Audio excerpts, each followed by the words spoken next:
So thanks, guys, for hopping on to another edition of Between Two Zombies. Just kidding. So what this is going to be is just a live reveal of our 2022 roadmap. So we're going to show you all the things that are coming ahead for the RugZombie ecosystem over the next calendar year. But I wanted to give Noms and Wingnut a chance, and putting y'all on the spot, so you don't have to say much if you don't want to.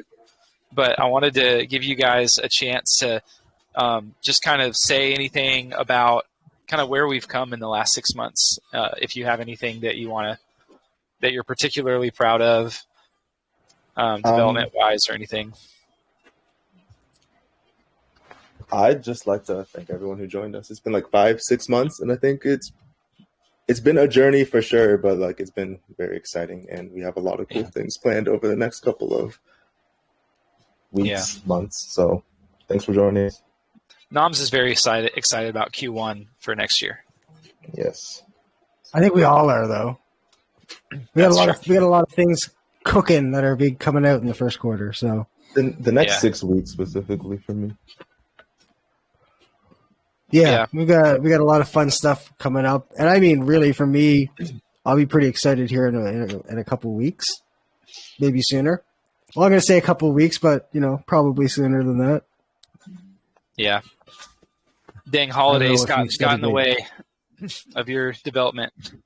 Before we get into the roadmap, I did want to say just another thank you to everybody. Whether you're here with us live, like the 10 of us that are on this, or you are listening on YouTube or whatever. It has been a journey, and we couldn't do it without you. Like you guys are a part of this. We're all a part of this community. We're very passionate about what we're doing, and we're so excited. I'm extremely proud that we've delivered on about 95% of our roadmap, and the things that we didn't deliver on were because we made decisions to, like, hey, we're going to delay that intentionally, not because we couldn't get to it, but because we had reasons for doing so. But that's pretty good. A lot of projects you see don't actually deliver on their roadmap, especially when it's so development heavy. Many projects, the reason they get into trouble is because their roadmap is like get listed on CoinMarketCap, which that's fine, but that's not really a controllable factor for you. And then also it's somewhat outside of your control. And then also, is that really a milestone? Doesn't really seem to be a milestone to me. Okay, well, let's get into RugZombie, the road ahead for 2022. So we'll start with Q1 because I don't usually think in quarters, but I have, because that's kind of what people do here with crypto. But Wingnut, are you talking? I see your icon blinking, but no, I tried to mute myself while I was coughing, so that might have made a little bit of noise. Okay, cool. Well, we're really excited about a number of things. The first thing we want to say is our marketplace is getting our NFT marketplace that's the main priority for us. So there's going to be broken up into several phases, and we space them out on the roadmap, but they might actually come a lot closer together. But the first part of that is obviously to buy and sell and rent your RugZombie NFTs. So buying and selling, of course, makes sense. But renting, why rent? Well, when you consider the games that we have, we put this out in a post earlier today, but a lot of the NFTs, you're going to want to hold on to that, but it might be a one-of-one NFT. Like, let's say you have one of our auction pieces, or let's say that you have a Mythic NFT where there's a limited amount. You're going to want to keep that, and there's also future utility. So why would you sell it when you don't really know what it's going to be worth in the future? Well, what you'll be able to do is rent that NFT out in our rental market so that other users can rent your NFT from you. You're making a profit, and then they get to play in-game with that NFT. So that's not exactly how it'll work on the technology side, but that's essentially what you'll be able to do is rent your NFT. So we're excited about that. When we say the NFT game ecosystem launch, really what we mean is, hey, Wingnut, clickety clackety, bro. Oh, sorry. When we say NFT game ecosystem, what we really mean is at the beginning of our game launch of the utility factor for all of our NFTs that we offer. So you're going to start to see our first game, Patient Zero, as it comes out. It'll be out, I hope, by the beginning of Q1, at least in beta, and then it'll be like our generally available version will come out sometime after that. But this will progressively add utility for all of our NFTs. And then we just got a lot of fun stuff coming. And as I mentioned, that first game, Patient Zero, will be out. Some of you guys are doing the private beta, and thank you for participating. It's choppy, it's real gritty, and it's just kind of the raw essence of what we're building. Whenever we get to public beta, everybody else will see what we've been working on, and then whenever it's available for general release, everybody will see. You'll see the progress, and I think everybody will be happy with the progress. Version 2 of our website and optimization, we're going to be doing some fun things with the website. We're trying to optimize things on the front end to be more user-friendly, and so that's all I'll say about that. It's not really a new feature. It's just improving some things. We will begin at some point in Q1 looking at cross-chain development. So a few of the chains we're looking at that we've talked about have been Chronos, Polygon. Heck, I even had a conversation with somebody for Hecko Chain that's asking us. So the core reason to go cross-chain for us would be acquiring more users for our games, of course, acquiring more holders of Zombie, and especially as we continue to launch these games, if we can create a web of different chains that use our games, it's going to really be good for our project long term, but it also has to make sense. So we're not just going to go to a chain just to go to a chain. For instance, we wouldn't be able to run any graves well, actually on Chronos, I heard of one today called Vulture Swap that just rug pulled, and it might be one of the first ones on that chain. But by and large, it'd be hard to go to a chain that is not that doesn't use our core features like graves. It'd be pretty hard to do so. But we are looking at cross-chain development, and I'm looking forward to that point in our ecosystem because it will bring in more users and it will provide some cool implementation stuff that we can do. Introducing core tech, which is really what we're calling our merchandising stuff, or what I'm calling our merchandising stuff. This one is we're really just waiting on some of our partners to it takes two to tango. So at this point, we're waiting on them for a few things, and then we'll kind of get that going. But what this is going to allow us to do, y'all have heard about it before, is with our merchandising arrangements, you'll be able to use your NFTs in order to create RugZombie merchandise backed by your NFT. So you can turn that Panther Swap Panther Swap NFT into a T-shirt or into a hat, or however you want to use it. We're also going to be using what they do best, which is their 3D game printing. So this particular company, what they do is they'll take the data from World of Warcraft and they will create these custom 3D figurines for people's characters based on their data from the game. So if you have the Shining Sword of Doom, they will sculpt that into your 3D figurine. We are planning to do a similar thing with our game. So you'd be able to print 3D figurines based on the data in your game, backed by your NFTs. There's a lot that we're going to do merchandising-wise, a lot more than I can even really get into for the purposes of this AMA. So that's going to be coming hopefully in Q1. It is kind of dependent on others, so it's not just a RugZombie thing because we have partners in that space. So we're hoping to deliver by that point, but who knows. The last thing for Q1 is this is a low priority, but if we can get around to it, we will. An updated graveyard. So I've thrown around the idea of a gamified version of the graveyard and making it like a 3D environment. So we've spoken tentatively. I have several times with projects like OnCyber and others that do 3D NFT viewing. So imagine being able to put on your Oculus headset or your PSVR and look at your three-dimensional graveyard that holds all of your NFTs, and you can customize it and make it look cool. And it's a low priority because we're more focused on the games, but that was an idea that I've had for a while, and I've already talked to a few tentative partners about it. So don't hold your breath on it. If we do it, it'll be a really fun, unique thing that we add, but it won't be core. So anybody have any questions about Q1 that I can answer? If not, I'm just going to move on because make this file as small as possible for the YouTube upload.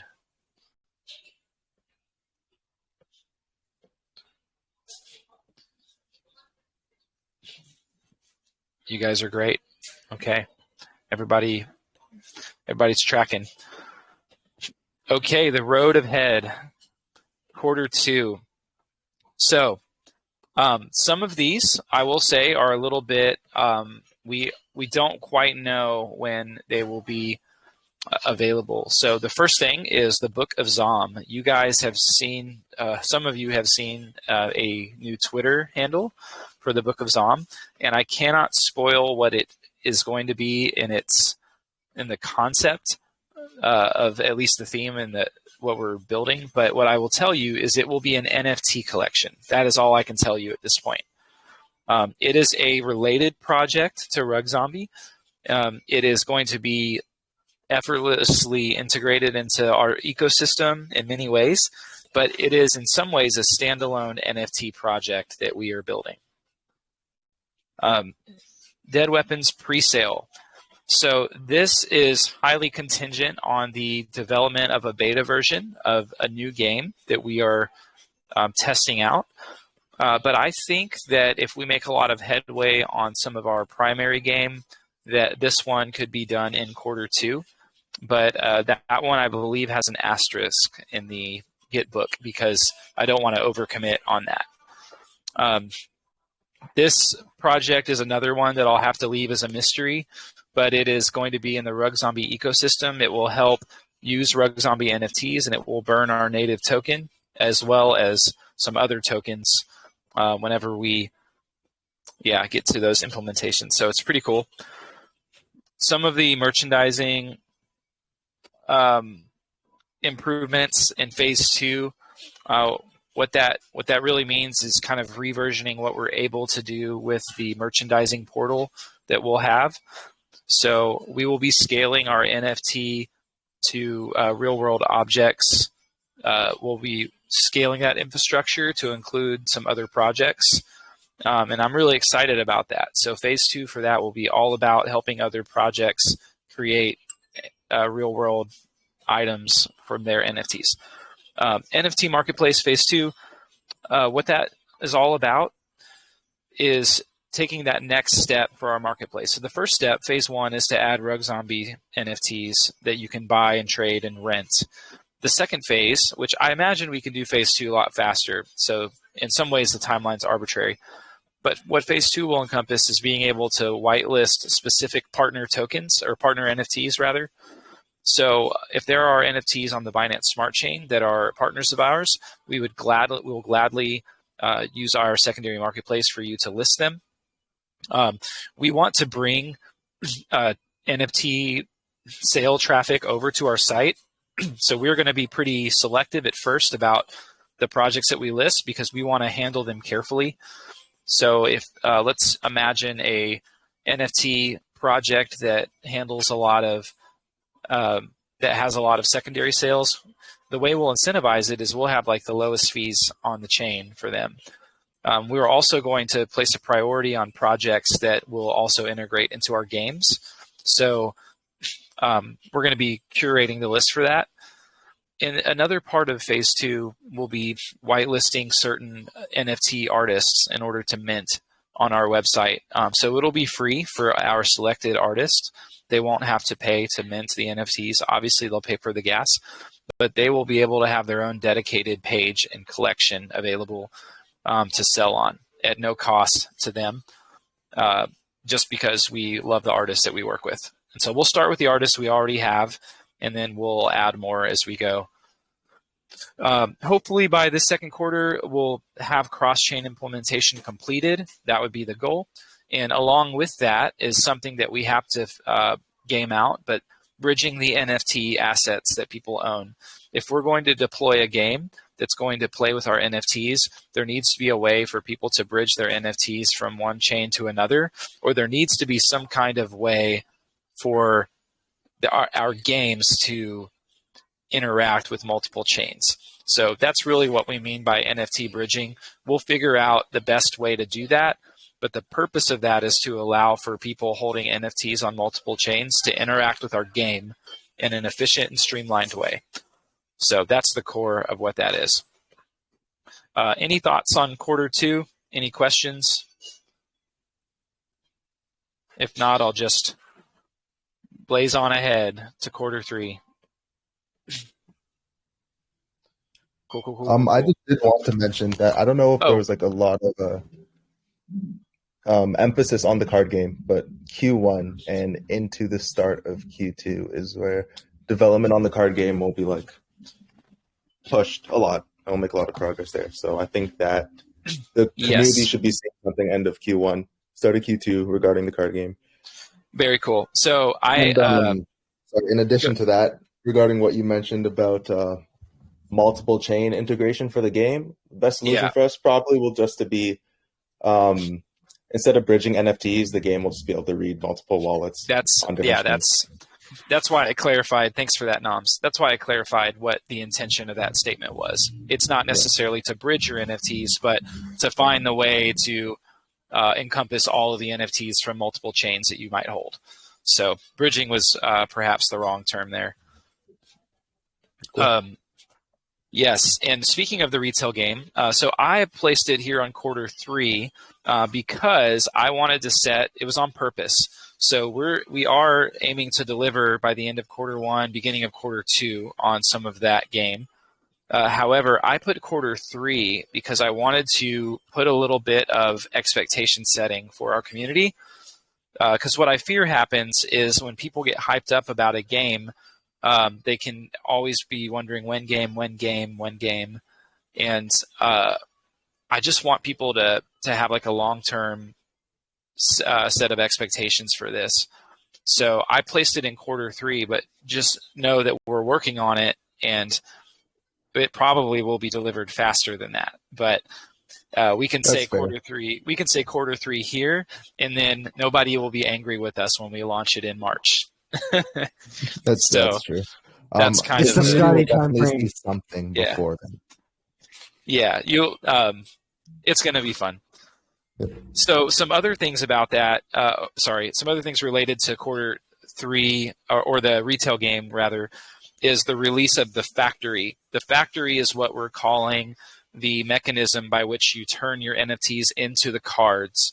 So as you know, you have these NFTs in your wallet right now, but they don't have any stats or any visual cues as to how they function in our retail game.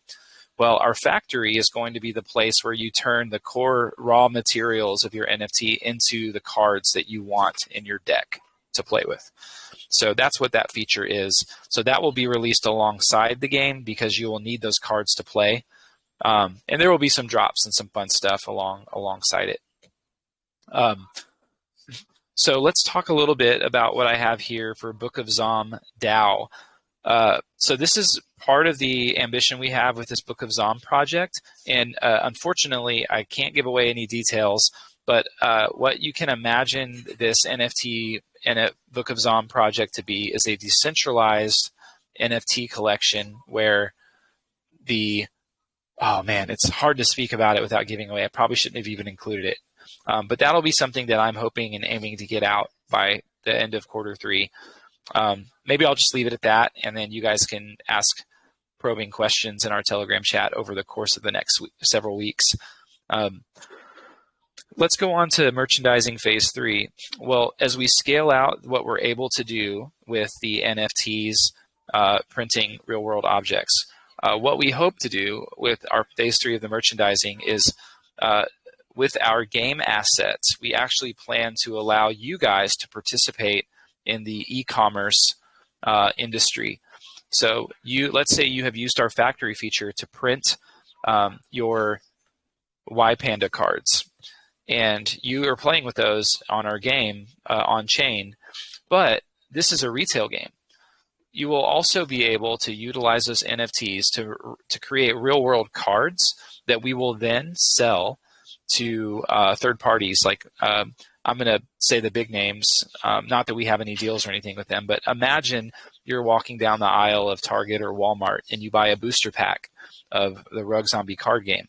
Well, all of those cards, those physical cards, will be backed by NFTs, and the profits will then be distributed accordingly. So that's the goal of the phase 3 of the merchandising, is like scaling out the game and actually mass producing it in such a way that we are selling it in major retailing. So I don't know if that's a big reveal or if that's not a big reveal. It seems like a pretty ambitious thing to me, but that's what we're planning to do.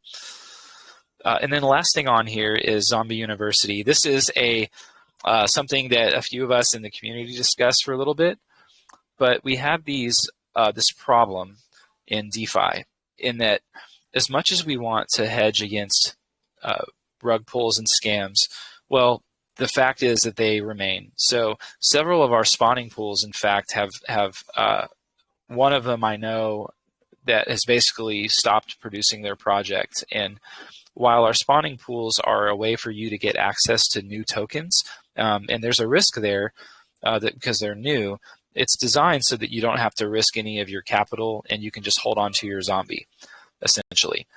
And so the most that you lose is just your time or opportunity cost.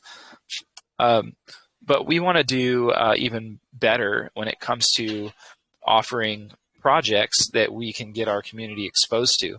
And so part of that will be an improvement of sorts on our spawning pools by releasing a learn to earn type of game. And so it's not fully fleshed out right now, but the idea is to give certain amounts of credits to a, quote, class. So let's say you wanted to list your token on our spawning pools. Well, depending on the amount of due diligence that we are able to do, and we'll give you a rating on how safe, you could say, your project is. And in order to be listed on the spawning pools, we would also need to have certain, you would want to teach the community about your token. So they'd be able to earn more of your token by answering questions, by learning.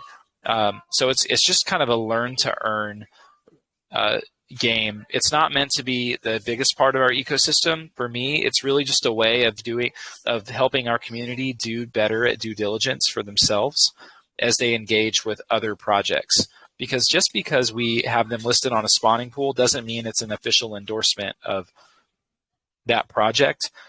We do our due diligence and homework to make sure it's safe, but you can't, some of the softer things you can't really predict. And so we want people to, even with spawning pools, we want them to feel comfortable with the tokens that they have in their wallet. At the same time, I will say we don't bear any responsibility for your financial decisions that you choose to do. But at the same time, we want to serve you in that way. So it's just a gamified way of learning about tokens, and the details can be released as we get closer to finishing them out. So that's quarter 3. Some of the retail stuff we are going to have set up because our focus in Q4 will be on a lot of the retail partnerships and kind of moving that direction when it comes to selling our merchandise and our games. So all along, our goal has been to provide real life sales of physical objects that are connected to your NFTs. So one of the problems with like dividend tokens, for example, or farming tokens is the money, it's a closed system. And so the money has to come from somewhere. So if you're going to receive a dividend from a dividend token, the money for that dividend comes from people that have sold the token. And so in that closed system, you don't really get outside capital injection into your economy. You only get an injection of money from people that are in that community already or that ecosystem already, which then makes it all about marketing. And so for a project to just kind of push their project into the stratosphere, they have to spend bukus of money on marketing, and that's fine. But if what it creates is this incentive for projects to be all about marketing and not about real development, which is why you see a lot of roadmaps that only focus on marketing or kind of gimmicks like that. For us, what we'd rather do is we would rather focus on actual ways for our token to appreciate in its value. And the way we would do that is by collecting real-world sales from our game assets and from some of the merchandising stuff that we're doing. And those profits will then be redistributed to you guys as NFT holders. And so in some ways, if you own the YPanda NFT, you might be receiving, it's a common NFT, and you might be receiving a proportional amount of profit from real-world sales based on that NFT. That's at least the intention.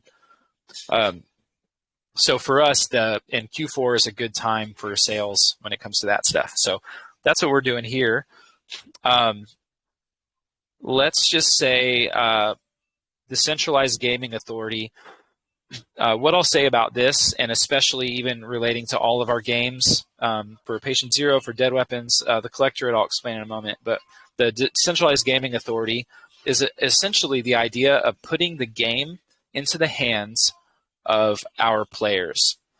So I want to take an example here for, let's take the card game Yu-Gi-Oh, for example. So it might be a niche example, but as the game gets produced, it gets more complex. There are more cards that come out, and those cards can render previous cards either like neutral, or they can be overpowered. Or with certain combinations, you can find overpowered combos that basically unbalance the game to an unhealthy point. Well, what we would like to do with all of our games, Deadeye, Zombie Dragon, Norse said, yes, that would be amazing. But what we would like to do is put the authority in the hands of the players, the ones who are actually playing the game, to help us to balance the game. And so in theory, the idea of this decentralized gaming authority will be that the players themselves are able to, I guess you could say, equitably control the direction of the game. So let's say there's a feature of the game that is too wonky and it doesn't work.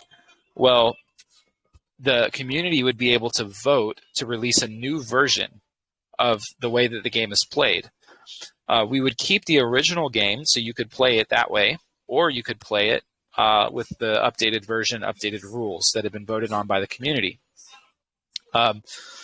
This is the best of both worlds, because people that don't like the new rule change can still play the game as it was originally designed, but people can play a newer, updated version based on what is kind of most popular. And what I think will happen is the cream will rise to the top. So the versions of the game that are improved and the best will probably be the most playable and the most played and most enjoyable by the community. We're also going to have the ability to issue errata. So in Yu-Gi-Oh, again, the example of an erratum is, let's say there's two cards, but they're the way that they operate together might actually contradict or might be unclear. Well, the DGA is going to be able to issue an erratum on how those cards actually interact together, and then that will be put into the game so that the way that those two cards are played will be consistent. And let's just say that there's somebody that has a really wild idea for a different type of play that they want to make of that version available. Well, the DGA will essentially allow you to do so. And so I'm imagining a game where some of the card limitations, maybe people want to play a wild version of the game where unlimited cards, or there's certain cards that are banned, certain cards that are unbanned. Like you might have what we'd call wild style play. So a good example of this in real life is the game Magic the Gathering. So Magic the Gathering has a traditional way of playing the game. That's the one I grew up on. And then they issued several different changes throughout their history, and now the most dominant play style is called Commander style. So it's a multiplayer version where more than one player can play, and it's just a different variant of the original game. So with our DGA, you're going to have the ability, the community is going to have the ability to do certain things. like controlling the direction of the game. So we may, we're not committed to this, but we may even introduce community sanctioned versions of cards. So let's imagine that we have an NFT we want to create a card for. Well, what would it look like to have the community decide the way that card is played and what that card can actually do? That gets a little more complicated because there are some, there are just some things we'd want to think about there. But imagine a decentralized gaming authority where your decisions as a part of that will affect the way that those games are played. And in fact, we want to do that for all of our games. We would like for our games to be controlled by the community. We'd like for the sales of merchandise to be community owned. We'd like for everything to basically be about and for the community. The last thing that I want to mention here is the collectorate, and I'll mention it only in brief. It's related to the Book of Zom project. And the collectorate will be what we refer to as the people that own a copy of one of the NFT assets from the Book of Zom. What I will say is that being a part of that group will be a very special and small group to start, and only those that are a part of the collectorate will be able to, you could say, bring in other members. So, I don't know how to say anything more without giving everything away. So let me just end it there. So that's our roadmap for the next calendar year. That was quite a lot. As you can see, it's very focused on the games. It's very focused on the merchandise. Those are our primary plays here. That's what we're focused on. That's what we plan to be laser focused on. Some of the things that we do regularly, graves, tombs, spawning pools, all these things will still remain a vital and healthy part of our ecosystem. At this point, though, we've kind of got them at a point that I don't want to say autopilot because that has a negative connotation, but we have them at a point where we have them where we want them. And at this point, it's just about getting new graves out, finding new spawning pool partners. We're so focused on building graves, Wingnut says, that he's writing code while we do this AMA. That's why you heard his clickety-clack earlier. He's getting some stuff for patient zero. So I want to open up for a few last-minute questions if you guys have any.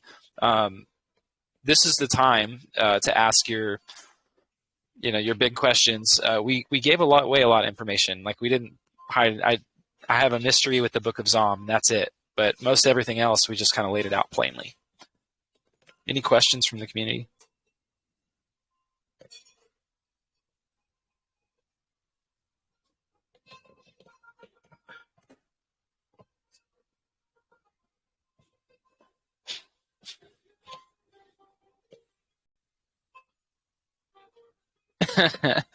So Norris says this AMA had more info in it than some projects' 4-year terms. Yeah.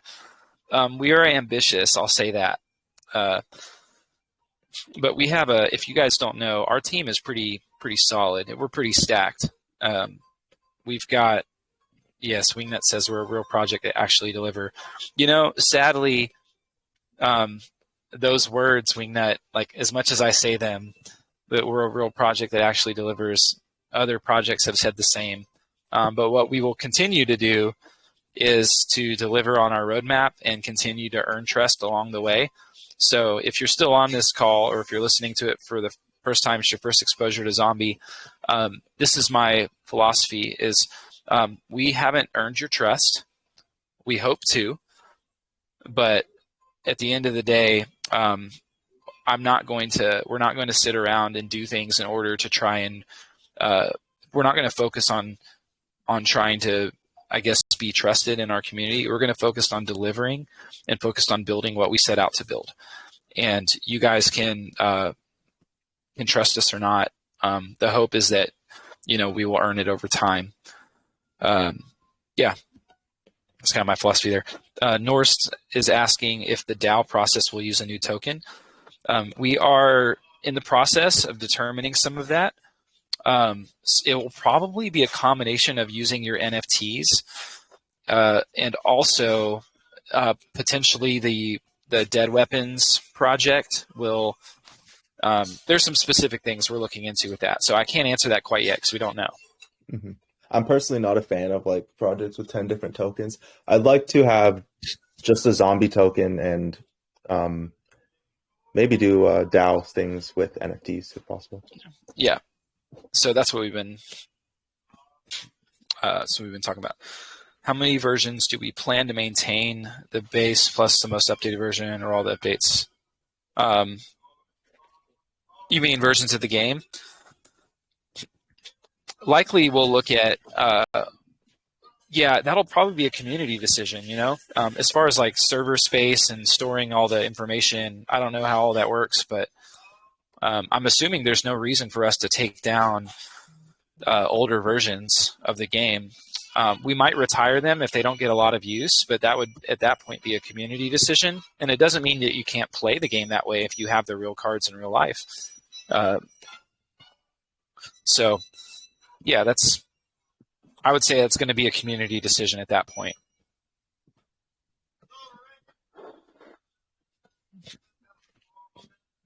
One thing I didn't put on here that should have been on here was a referral system. So we do have a referral system coming that will likely be Q1. That'll be after we get our NFT marketplace up. The reason is we want to have a few of the shiny new things that we've got going before you guys really start referring to others. But I'm hoping maybe just an ask from you guys is that January is usually a kind of slower month in the market. So we would love your help in figuring out how to continue marketing on the ground virally to other people. So if you know folks that you think would be interested in what we're doing, bring them in. What we're doing is there's a lot involved, and so it can be a pretty steep learning curve, but be a good friend and be a good zombie, bring them into it. So I'll do 2 more questions here. Fee joined late, but he says, did we mention use case for the Whalegrave NFT? We did not. Maybe I'll tell you that one. The very first thing is that Whale Pass holders are going to enjoy the benefit of lower fees on our marketplace. They will enjoy some benefits from merchandise sales later on that will be really, really good for them. And then lastly, I'll say that one of the perks is that Whale Pass holders will be able to mint randomly an NFT every month that will be essentially just basically an extra NFT for you. And that will be from all of our collection. And there will be basically no limits on that. So yeah, there's a lot of perks there for the Whalegrave Pass. I do want to mention that it's a Season 1 pass, so we will have a Season 2 that comes out toward the fall of next year that will kind of expire. And the idea is that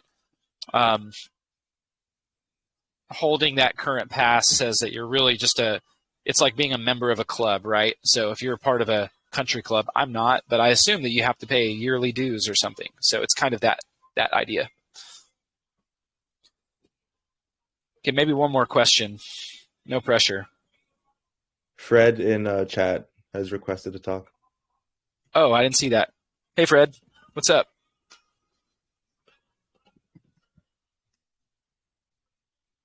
I'm going to allow him to speak. Oh, okay. I didn't know I had to do that. Yeah, I was waiting patiently. How you doing? Hey, man. I kind of came in late. Sorry about that. Did anybody ask, or did you talk about the beta on the game? Is that? Nobody asked about it. We did mention it. So the beta we're in private right now. It's about to be public. Wingnut is working on the game during this AMA. He's like multitasking, but probably really just working on the game. I'm paying attention. Also, which game is he referring to? Say again? Which game is he referring to as well? We've got a couple. Fred, are you referring to Patient Zero, the one that we've been talking about over the last few weeks? Yes. Yeah. Okay. So the goal is to make it public beta whenever we get finished with this kind of test dungeon. It's not really a test. It's the first dungeon that you have to clear in the game. And we're nearing completion of it, so I wouldn't be surprised if it were out by tomorrow. Just kidding, Wingnut. It won't be out by tomorrow. But I wouldn't be surprised if it were, if it was out in the next like 5 to 7 days. It's pretty much nearing its completion. And the fun thing is that these, once we have it up, it's a beta, right? But we're going to be able to patch these and kind of update these as we go. So we'll be able to improve the dungeons as well. One thing I'm really excited for is while you guys are publicly beta testing the first dungeon, we've already created the next 2 or 3 different areas to explore. And I'm very, very excited about one of them. And I don't want to say any more because it'll be really fun for you guys to see it. But probably in the next week, we'll have it publicly ready. At that point, we'll also release our Discord. So you guys that prefer Discord can chat over there. And it'll probably be a lot easier to chat about the game. All right, and I got a question on the rug roll, if you don't mind. Mm-hmm. Yeah, Knobs can probably answer that better. The question on the what, sir? I didn't hear clearly. The rug roll, about, Sure. I don't know, 10 days ago or so, I tried it, and I got 2 tokens that you couldn't use any longer. And then I think maybe Wingnut was going to update, or someone was going to update it. So I haven't gone back into it again. Is it safe to go back into it? Correct. I did update it. Yeah, and we If talked you about want it. $2 of a lost zombie, feel free to message me. I'll send that your way. But yeah, it is updated. We talked about this at our meeting just before this AMA, that what we plan to do is maybe list out the tokens that are in the rug roll contract, so that people know which ones are available. We thought that would be a nice quality of life update there. I agree. Yeah. So I heard that and I wrote it down when you'd first mentioned it. We just hadn't had a meeting over Christmas, so we'll probably make that little quality of life improvement there. But I'm excited to tell everybody that this isn't for next year, but our black market is going to be live here pretty soon in the next few days. If you don't know about the black market, this is a direct peer-to-peer swap of rug tokens. Completely experimental, very, it's kind of unsavory, isn't it, to think that you're going to be swapping with people various rug tokens. But what we're finding is that there's 3 different things you can do to get access to these graves, right? The first one is just go to go to a Pancake Swap or go on a Dex and just trade for it. Generally speaking, those require really high slippage. Also, we can't guarantee or verify the safety of doing that. It's not our project. It's certainly not our tokens. But, there's some risk, and people do that, right? The second thing that we can do is you can go to the rug roll. And part of using the rug roll is it's randomized, so you don't necessarily get a return that you want. But, it's fun to roll for it, I guess. The third way to do it would be on the black market. So we're going to allow users to list a rug token they have for the price that they set, and then people that want to get into certain graves, you can do that, and so you'll be able to get the token that you need with absolute certainty. So that's the goal there. Well, now I got to go out and find more rug pulls. Yeah. We've got some new graves coming, and there's a few different rugs that we saw lately, which, it's really unfortunate. We hate it, but that we know that they'll continue to be here, which is partly why we exist. So any other questions? Maybe I'll just take one more because this has gone on for a while.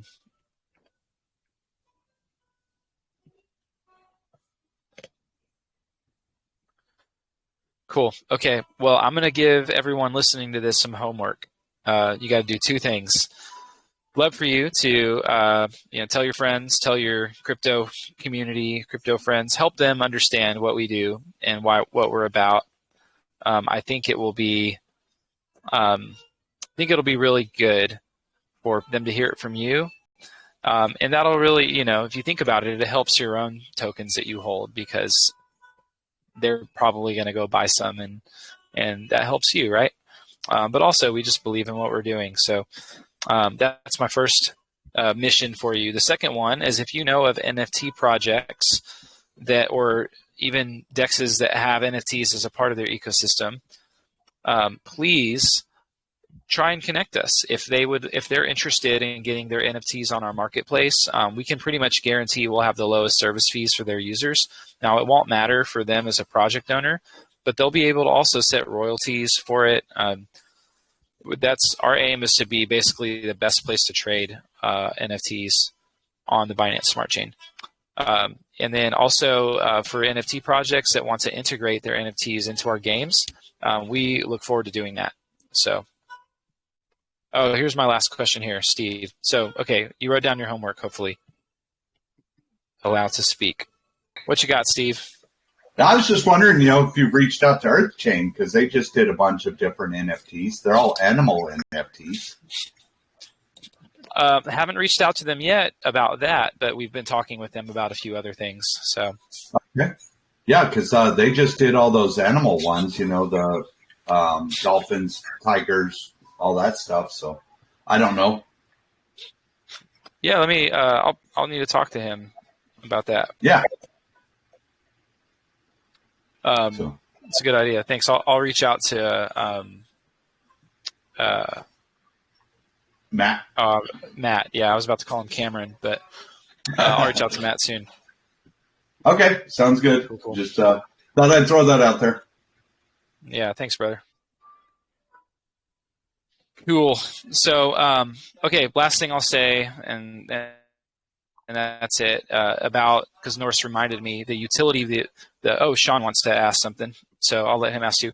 But about utility and NFTs, that's our goal, is to make these NFTs that we have useful to what we're building, but also we want to provide utility as a service to other projects. So a lot of NFTs, they maybe have one use case that their owners are focused on, and it's great, but what would it look like for them to just add another layer of utility for their project? And that's what we want to. That's what we want to offer. So the NFT projects that we'd love to talk with them, because we can create some cool quests where people who, let's say you hold your your Farmageddon farmer guy, and you can embark on a certain quest that's only available for those NFT holders. That's just such a cool idea, I think. So, hey, Sean, I'm going to allow you to speak here. I feel very powerful. What you got, powerful, brother? Just curious if you heard about Farmageddon's NFTs that recently came out, and NFT staking. Like I just got the Infinite One NFT, and I would love to stake it. Well, I don't know if I get much, but yeah, if you have like staking options for NFTs on your platform or with Farmageddon, like stuff like that. Yeah. So our platform is a gaming platform. So it's not designed we're not designing it so that you stake an NFT in order to earn yield. I do know about Farmageddon's tokens. I do know about their NFTs rather. So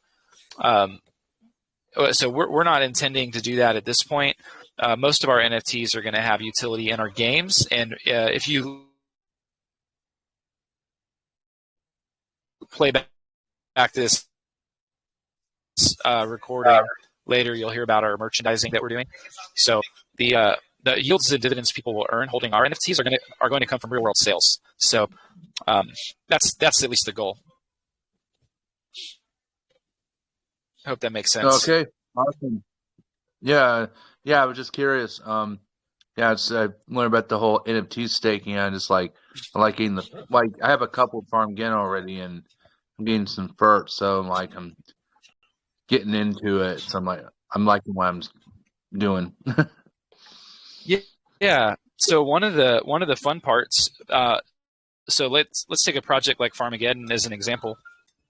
If we have a farmer NFT from them, the collection, and we add that into our game, let's say, Well, it's entirely possible that what we can do is work with them to get an allocation of their token of fertilizer to be a reward for a quest. So you play through the game, and it's a play-to-earn game where you're earning those tokens. But the only way to get access to that quest to earn those tokens is if you hold their NFT. So it kind of adds a layer of financial incentive for people that hold the Farmageddon tokens, or I'm sorry, the Farmageddon NFTs, right? So if you NFT, you're like, well, crap, I can play this game and earn even more, and it's fun to play the game. I don't have to, I don't have to do anything extra. I just play this game and I get more fertilizer. Just as an example, would be that would be what we're intending. Another good example of how those NFTs might play out in terms of utility when it comes to at least the Patient Zero game is if you own this Farmageddon NFT, you might even be able to make some passive earnings through our rental market. So not everybody has a farm NFT, and frankly, not everybody wants to go and buy one depending on their price, but they might be willing to rent one for a day. So if they rent one for a day to play this quest, maybe you've listed yours on our rental market and somebody's like, I'll pay $10 to play that content. I mean, I know that I get really obsessed with games, and so I'm probably going to be a completionist and 100%er on this game. It's like, I've got to do it all right. I've got to get every quest, every item, everything. And I'm sure there's going to be a lot of people that want to do that as well. Oh no, I get how you feel. Like if I'm on PlayStation on a certain game, like I want to collect all the trophies, and I got a friend that plays Warframe Final Fantasy 14, and if those ever became like play to earn games, definitely like to get him interested because you can make money doing what you love, and that'd be something I'd be into as well. Yeah, that's exactly right. But yeah, thank you for the. Oh, go ahead. Sorry. No, I was just shooting the breeze. My thoughts on play to earn is it's really a cool idea. I'm trying to find out the reason though that it's not just a novelty right now, because to me it's logically not very different than staking. It's like I'm spending time on this platform to earn, tokens. Or for others, it's time of their assets being locked up. We're trying to do something unique in that we're offering these NFTs, and the NFTs, even the NFTs you earn in this Patient Zero game, will eventually be turned into cards for the other games. So they kind of all overlap, and it'll be a big web, and it'll probably require an entire Wikipedia page to figure it all out.